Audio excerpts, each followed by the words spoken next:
Shekazane te tabu, na boche na ete mbete, mata o mama ya fola. huma va ya peta irilembeleri alaka xikundi ta cina ripela dyambu xirikazani ti ta vula vo cina etimbitsi va ta huma va ya fola xirikazani ti ta vula vo macina etimbitsi va ta huma va ya peta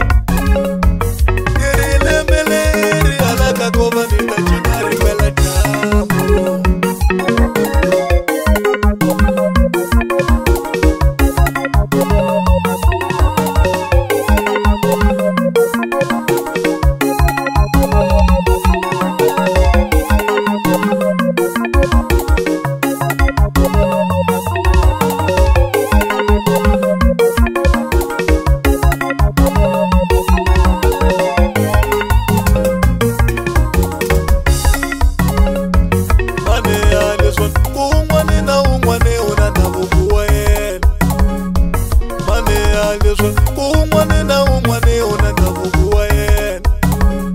loko waniri misulu taranda xisulu ku tlula xigazamini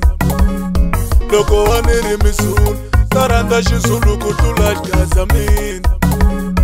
loko waniri mikosi taranda xikosa ku tlula xigazabava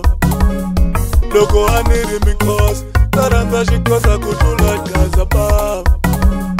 mina tinyungubyisa hi vutsonga bya mina ni rhandza xigazamini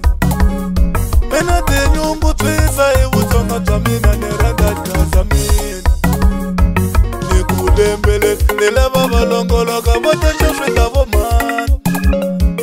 ni ku lembeleli ni lava va longoloka vo texa swi ta vo mani ni lava va longoloko va taka kova va kuma ku kuya wa nhloko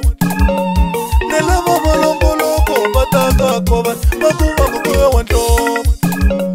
va ta vona ku cina ka kova va ta vona ku cina ka kova va ta vona ku cina ka kova va ta vona ku cina ka kova va ta vona ku tlambi ka kova va ta vona ku tlambi ka kova va ta vona ku tlambi ka kova va ta vona ku tlambi ka kova tanani mi ta vono hala ka kova ni n'wana wa mama hi tsele n'wina va ta vona ku cina ka kova va ta vona ku cina ka kova tanani mi ta vono hala ka kova ni n'wana wa mama hi tsele n'wina va ta vona ku tlambi ka kova va ta vona ku tlambi ka kova tanani mi ta vono hala ka kova ni n'wana wa mama hi tsele n'wina va ta vona ku tlambi ka kova va ta vona ku tlambi ka kova.